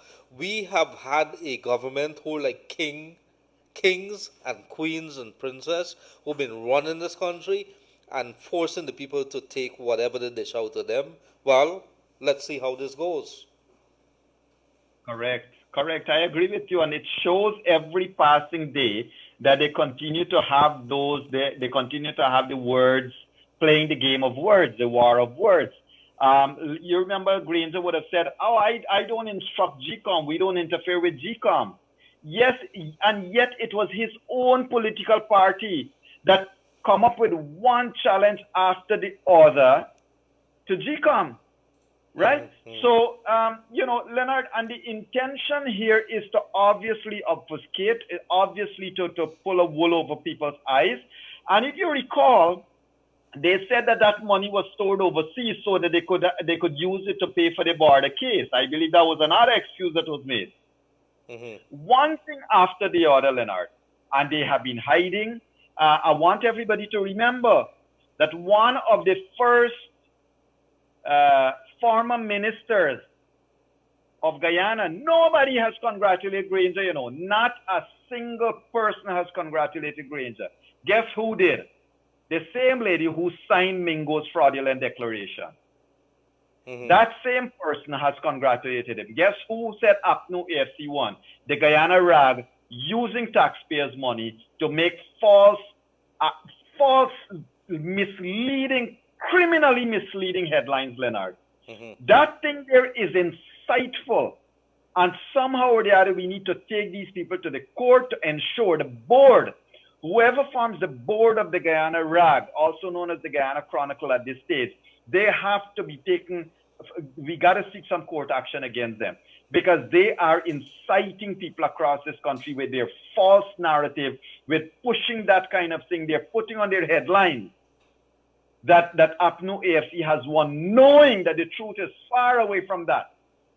But they're pushing that thing, Leonard, and they're leading people up. And we have to report it, and we got to seek legal intervention there. Absolutely, there, Yog. And so, in the meantime, I think one other point that I would want to raise before we head to the phone lines and read some texts that are going to be sent. Our phone number is 226-7453, 226-7453. Do not call us on our WhatsApp number, 6222222.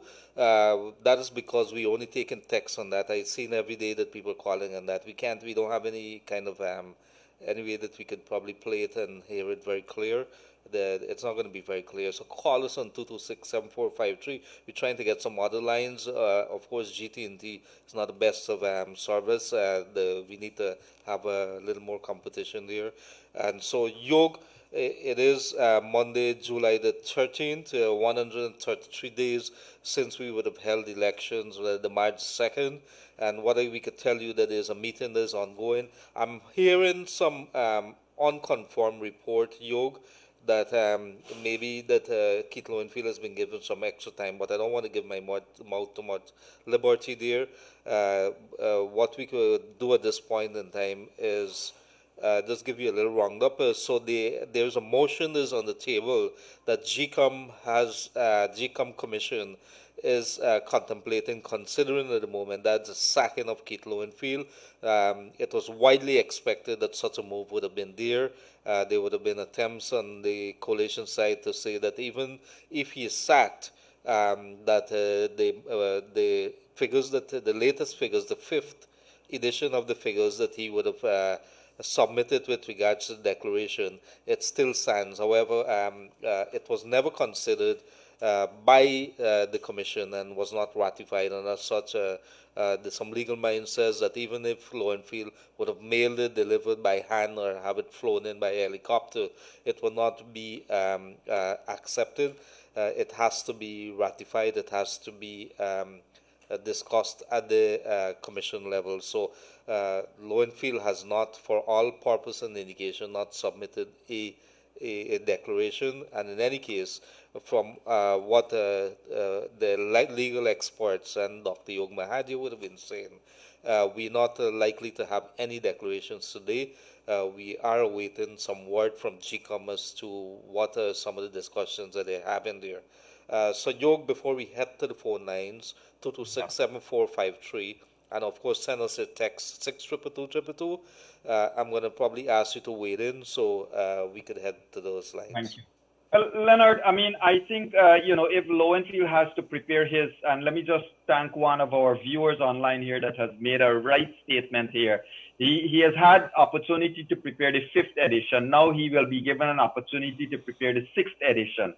I would rather presume that if the chairman is giving Lowenfield the opportunity to prepare the 6th edition of the report, the chairman would have only done so by asking him, do you understand what is it you're required to do?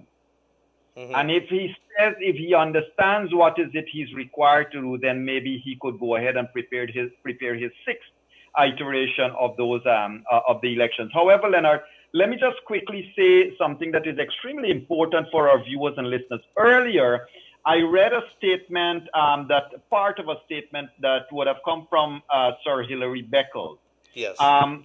Leonard, many times viewers and listeners do not know the importance that ought to be ascribed to the people who are saying the things that they are saying about Guyana, And I just want to share with everybody that Sir Hilary Beckles, who is the professor of economic history at the University of West Indies, is also the vice chancellor of the University of West Indies, and he's more than a professor of economic history.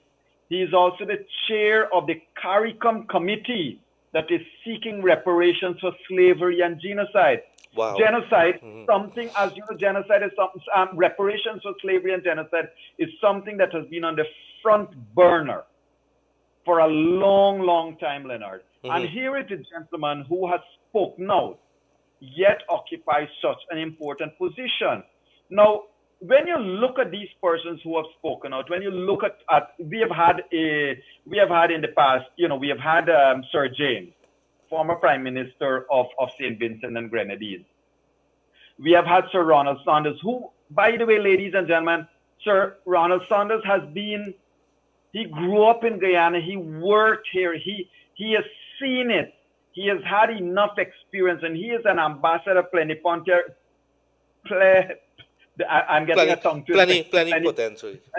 Yes, plenipotentiary. He is an ambassador that has a freedom to speak on behalf of his people, on behalf of his country. So all of these people have come out and spoken. You've had Kozak, you've had even the secretary at the White House has spoken out. You've had so many people speaking out, Leonard. But it comes down to one thing. It comes down to the fact that Granger is not listening to anybody. He is alone. He is alone, surrounded by his own people. And ladies and gentlemen, you would do well to reread a story for those of you who know it, or to let somebody share with you the story, all the story. The emperor has no clothes. The emperor is naked. And ladies and gentlemen, this is where it comes down to it. The man is unmasked. Granger is unmasked. You see him for what he is. This entire thing about honesty and integrity is totally out of the window. All his intention is now to steal power and to stay there as far as he can, as long as he can. Meanwhile, they're getting state lands. They're doing all kinds of things with our taxpayers' money, getting state assets. The $1 billion building of the East Coast is going on, and more thievery is happening. Now you have Mr. Cheat Lowenfield is having an opportunity to prepare another iteration of that report, Leonard. Yes, I was just told by my colleagues here that there seems to be some kind of compromise, if you will, with regards to Kate Lowenfield. So there was a motion for him to be filed today. He's been given until tomorrow at 2:30, I think it is, 2:30, to hand in that report. It has been made very clear what he has to hand in. If he doesn't, he's going to be fired, and they are going to be handing that responsibility to the deputy CEO. There were a lot of persons who would have been questioning Roxanne Myers as a deputy CEO as to where she's going to go along the same lines based on what they would have seen. Maybe your thoughts on that, Yog, and is this a compromise? Have they bought some more time? What is it really? Has the GCOM in itself, the commissioner, proven itself as a joke? Well, let's put it this way. I'm sure that knowing the way management operates is that Mr. Cheat Lowenfield would have been asked whether he understands the instructions in front of him at this stage, and he may have indicated yes. And so he's given another opportunity, and he has to submit the 6th edition of his report tomorrow at 2 o'clock. Now, ladies and gentlemen, I know we're all frustrated. We have been 133 days down this road. And it's not just people in Guyana. Leonard, let me just say to Brother Farouk Juman, who is also carrying this feed live in New York. He is actually carrying our feed, our discussion program live there. And let me say hi to Brother Farouk Juman and to all of his viewers and listeners as well.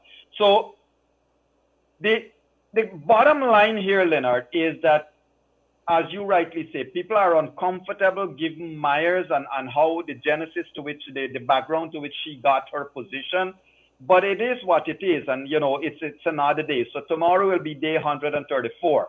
I want to remind everybody out there that if Lowenfield is to be fired and Myers is to be hired, or anybody is to be hired, that is not going to be a one night or one day event. It will take a day or two. It's going to take a couple of days so that maybe having Lowenfield say whether he understands what he has to do may be another way out. A way out for who? We don't know, right? A way out for what? We don't know. Because one has to remember, Harman said, Concede to who? Concede what? These are the barefaced people. Remember, ladies and gentlemen, when they gave themselves a salary increase, 2 weeks with it coming to office in 2015, they gave themselves a salary increase. And when asked, Harman said, I don't have any apologies to make. And now, ladies and gentlemen, now seeing what APNU AFC has done to these elections, one has to wonder if the 2015 elections were free and fair and credible, and if the PPP really lost those elections. Yes, we're going to break in now. There's Commissioner Vincent Alexander speaking to the media in front of GCOM headquarters there. So let's go straight into that. Thank you.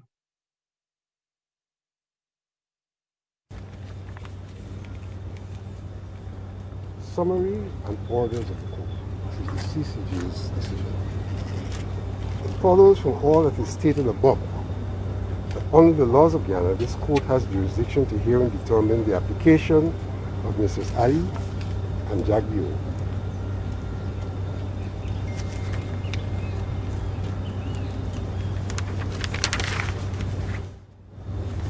set aside the decision of the appeal and set aside the decision of the appeal court. That decision was made without jurisdiction on the part of that court. It was therefore not final and is of no effect. This court is entitled and required to declare it invalid.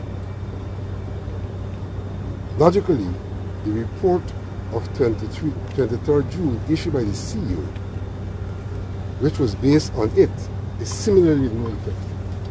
That's his report of 23rd June. It follows that the appeal of Mrs. Ali and Jagbio succeeds. We were addressed with great passion by some counsel to make a raft of consequential orders relating to the elections. In this regard, it's important to bear in mind that this case is essentially about jurisdiction. Our jurisdiction, the jurisdiction of the Court of Appeal, and even implications for the High Court's exclusive jurisdiction under the Constitution. This court's jurisdiction has been invoked for the sole purpose of determining whether the Court of Appeal lacked jurisdiction to entertain Davis' application and to make the orders it made. Once we decide that the Court of Appeal's order was made without jurisdiction and should therefore be set aside, there is nothing left upon which we ourselves would possess jurisdiction to make any further orders. To accept counsel's suggestion and proceed down the path that would be to engage in an exercise not dissimilar with the one embarked on the Court of Appeal majority, and which we have eschewed. It is for the GCOM to ensure that the election results are swiftly declared in accordance with the laws of Guyana. As Guyana's final court, we cannot, however, pretend to be oblivious to events that have transpired since December 2018. Indeed, we have had to pronounce on some of those events. It has been 4 months since the elections were held, and the country has been without a parliament for well over a year. No one in Guyana would regard this as a satisfactory state of affairs. We expressed a fervent hope that there would quickly be a peaceful restoration of normalcy. Now, the law must run its course. That's their decision. Yeah, but where does it say that the recount order has been disposed of? I am saying they haven't said that in this decision. But if one goes on to read in their ratio decidendi, one would see that in many instances they have averted to the recount and the fact that they can have no impact. This whole question of changing the electoral regime and all of that would be found in the ratio decidendi. What happens tomorrow? Tomorrow the CEO has a deadline for submission of the report in keeping with the instructions which were given. And are you expected to meet also? I think so. It wasn't very explicit, but I think so. Will you be coming? Huh? Will you be coming? I'm a commissioner. Unless circumstances beyond my control, and such circumstances do occur, I would be coming. But with a functioning CEO, can the chairman direct the Deputy Chief Elections Officer to perform the functions of the CEO? She said if he does not, so she'll be doing that for what she said in the circumstances where he declines to carry out. And if he declines, she can direct the DCE? She has so directed. Thank you. Thank you.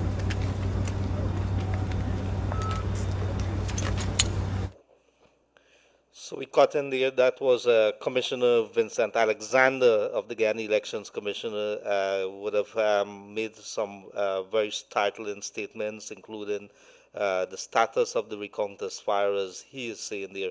Yog Mahadeo there? Yes, I am. Thank you very much. Leonard, And, you go right Leonard, ahead, my brother. I find his statement to be beyond the humanness anymore. You're running out of adjectives to address these guys. Look, they're once again trying to say that somehow or the other, in their warped mind, that the CCJ's decision put aside the entire recount. Nothing could be further from the truth. They are just picking at bits and pieces, and I think Seth Gunraj is about to address the media, Leonard. So we would cut in back there, Commissioner Seth Gunraj, and he is going to be addressing the media there at Kingston. Let's get straight into that.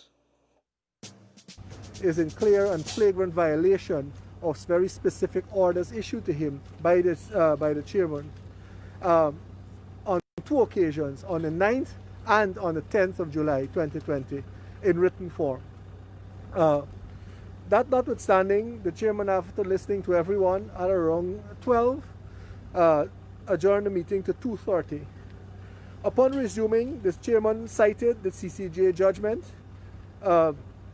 which was handed down last Wednesday, I believe it was on the 8th, and delivered by the President of the Court, Justice Adrian Saunders.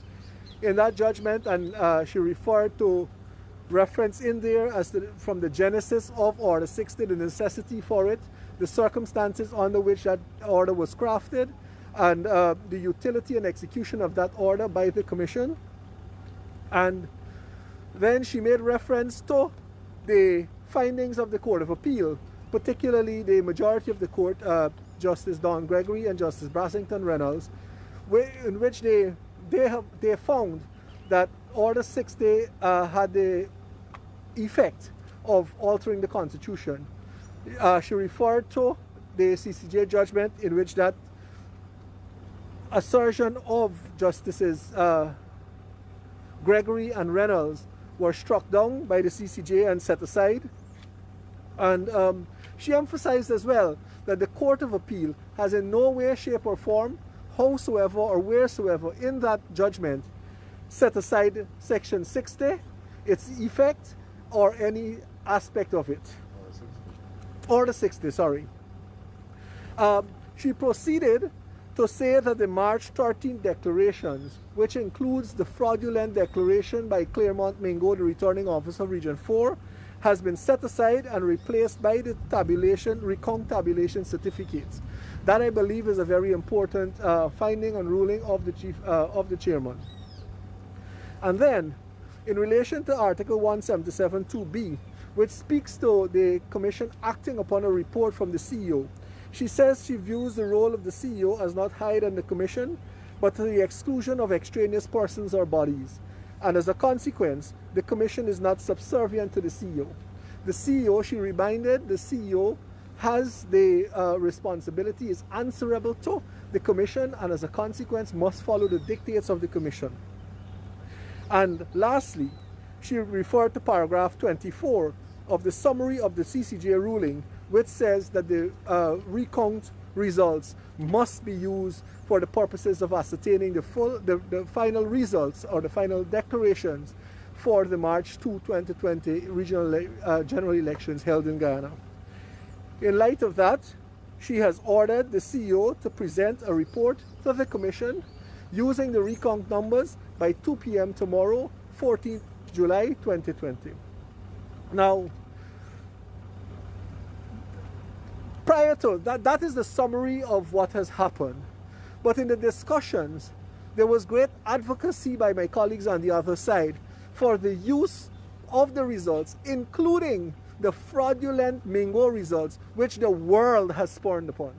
And I find it rather distasteful because given the understanding and given the genesis of Order 60, the reason why we had to endure a recount exercise that lasted in excess of a month, it was because of the very same fraudulent Mingo results that that has caused and pushed this country into the state it is. And I will want to say that any person who advocates for the use of those fraudulent results, particularly those of Claremont Mingo, could only be described as someone as part of the rigging cabal. And that's as much as I'll say in that regard. But before you go, in relation to the ruling, I am somewhat, the ruling of the chairman, I am somewhat disappointed that she did not go the full 9 yards and complete this process, but has thrown it back into the hands of the CEO, who has demonstrated over and over again a very recalcitrant attitude and a trend of wanting to, of actually defying instructions, specific instructions of the Commission. However, I am hopeful that given these very definitive positions as are adumbrated by the ruling of the chairman, I am grateful that we are here, and I can only see us resolving this in as quickly and timely a manner as possible. Based on the meeting, do you think the CEO left with an understanding of what the chairman asked for today? I didn't get that. Based on your interaction today, did the CEO left with an understanding of what the chairman was asking for? I don't believe that it requires any or it poses any ambiguity. My repetition of what was transpired in there, I believe all of you who have just heard me would understand that the CEO is directed by the chairman to prepare a report of the March 2, 2020 elections using the figures that are generated from the recount exercise as are contained in the certificates of tabulation that were generated from that exercise. Did the CEO respond to this direction in today's meeting? I understand that he will be, I believe and I'm hopeful that the chairman will write those instructions to him. But did he orally respond, the CEO, did he orally respond in the meeting today? If I tell you that he did, I may be misleading you, because as I speak, I can't specifically recall. Clarification, Council, are you saying today that the chairman set aside altogether the 10 district declarations? Yes, she has. Today? Yes, she has. What about the previous reports from the CEO? Has those been set aside? Well, those previous reports were based on those fraudulent declarations, and I will want to say by extension, those also have been set aside. Did she give any other instructions? Let's say the CEO doesn't present that report tomorrow.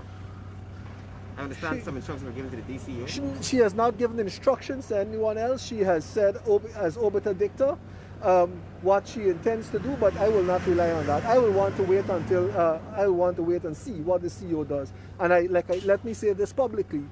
I believe that he has a duty and an obligation to the Guyana Elections Commission, which is his employer, and which imposes certain statutory duties and control over him to present that report. But it is left to be seen. In the obiter dicta that you referred, did she at all indicate whether she'd asked the Deputy Chief Elections Officer if he doesn't come to her? Yes, she did. And how do you feel about that? I have my own views on that. You see, when I said just now that I was disappointed, my disappointment comes from the fact that you have a repeat offender, a recalcitrant recidivist, who has done this over and over and over, right? And yet he is given another opportunity. But like I said, pay me by faith in humanity allows me to see, wait and see what he does. Insofar as it relates to the DCO, I have my personal views on that, but I would prefer to wait and see the outcome of it. I would not want to prejudge it. Thank you very much. Have a good afternoon.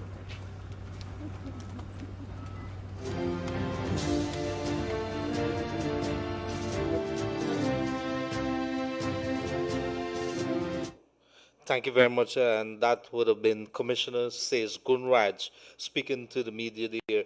And before we get into it, before I hand it over to our co-host, Dr. Yog Mahadeo, to analyze what was said there, what is very, very clear, there's exasperation coming from the Commissioner says Gunraj. He's saying that the chairperson of the Guyana Elections Commission, Justice Retired Claudette Singh, has set aside the declarations, those falsified declarations reported in the media that Keith Lowenfield would have submitted over the weekend. It would have been set aside, and all other declarations set aside, and he's been told on no uncertain term what he has to do now. What is also made very clear there by Commissioner Gunraj is that he doesn't, while he believes that they should have taken some decision right away for this repeat offender, and I use the word not lightly. Those are the words of Commissioner Says Gunraj, a repeat offender that he believed that there should have been actions right away to remove him.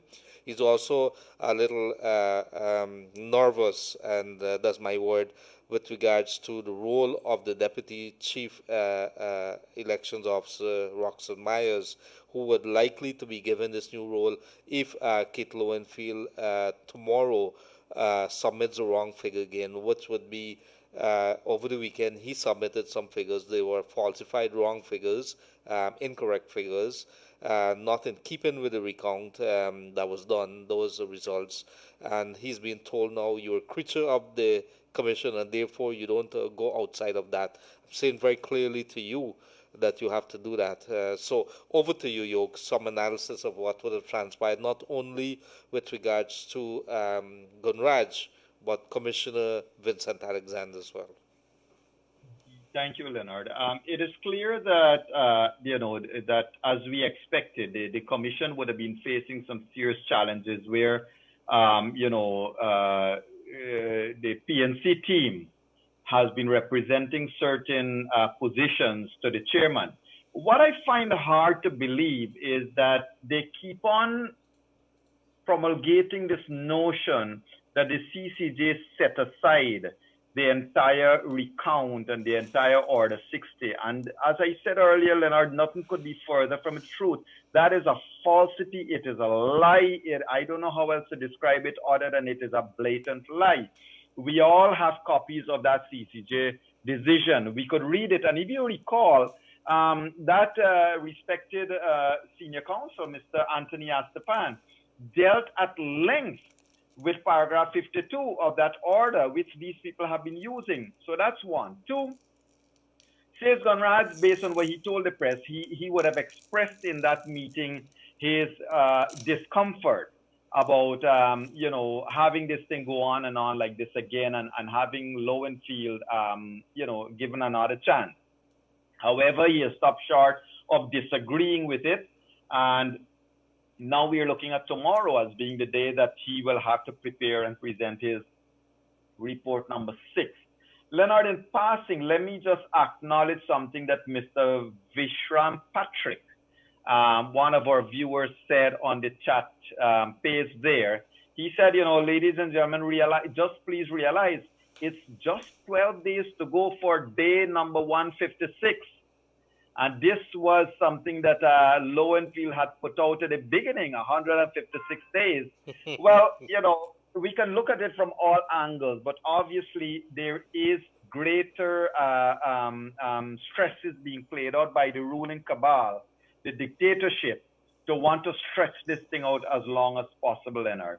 I would want to now see what interviews we can get with some of the people from the diplomatic community to see how eagerly they are awaiting. I know they're not going to say anything, Leonard, because if this thing, the diplomats would be respectful of a deadline that is set, even though the deadline keeps shifting. And now if we talk to them, they're going to say, okay, let's all wait until tomorrow, because that is what Claudette Singh has requested.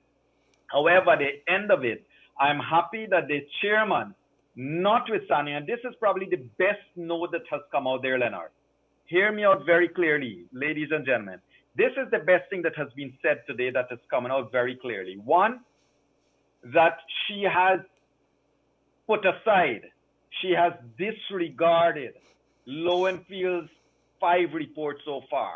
So that means she's clearly disagreed with his methodology, clearly disagreed with his numbers, clearly disagreed with his intent so far. So that is one of the good things that we can translate coming out. Number 2 would of course be that she's clearly disagreed with the PNC commissioners who are insisting that this thing needs to be set aside, that the CCJ has thrown away the entire recount. She's clearly disagreed and insisted that Lowenfield prepare a report that reflects the results of the recount. I fear, Leonard, I mean, we have to be pragmatic. I fear that Lowenfield might want to go back and say, well, here is the report of the recount, and he will want to do some jiggery-pokery again. He'll want to live up to the moniker we gave him of being Mr. Cheat Lowenfield. I wish that by the end of tomorrow, I'll take that back. Well, I believe I got another call. Maybe I am seeing this scenario playing out. He is going to do that, and he is going to be willing to be fired. Why? Yeah, I think he's going to do it. I think he's going to do it. If I'm a betting man, I'm going to say that he's going to be he's going to submit. I agree with you on that, and so he's going to say, well, whatever comes to do. I think this is what the old people would say. Whatever comes to do. Let's see what happens there. But Yog, some very, very hard statements there. Cast, you know, ladies and gentlemen, you got to realize when you are faced with a thief whose intent is to steal from you, knowing he will get a presidential pardon, what do you expect him to do? He's going to try to use one angle after another. Mr. Cheat Lowenfield has shown that he is going to do this. And Leonard, I dare say you are right. He may want to go down as somebody who will say, well, I didn't buckle under the pressure of, but buckle against what, under what pressure? The pressure to do what is right. He doesn't want to agree to do what is right. He doesn't want to agree to do what is decent or what is with integrity or honesty. He wants to steal and cheat to suit his political masters. And Leonard, that, as you rightly said, you know, all things will come to an end. That will come to an end. But I believe this man thinks that he's going to get presidential pardon because the moment, let me tell you what stopped him from resigning. Let me tell you what stopped Mr. Cheat Lowenfield from resigning. And probably he begged to be given another chance. Because the moment he leaves there, he is not under the protection of GCOM anymore. Litigations will be waiting. And so he probably knows that he wants to stay there and try to prolong and try to find another way out. I'm sure that they'll be up all night tonight to try to find another way out. We have had patience. The scripture speaks about patience. We have had patience, ladies and gentlemen. Let's get some patience once again. I know it's a lot to ask, but let's do it. One more day now. Absolutely, Yog, and you know what is important. We really apologize to our viewers and listeners today. We would have wanted to go to those lines, but there is some major breaking news, interviews with the commissioners at GCOM. All eyes on Kingston there, where a meeting would have taken place with the commissioners early. On the agenda, top of the agenda would have been the tabling of a motion for the sacking of Keith Lowenfield for disrespecting, for not doing the job that was ordered by the commission, by the chair.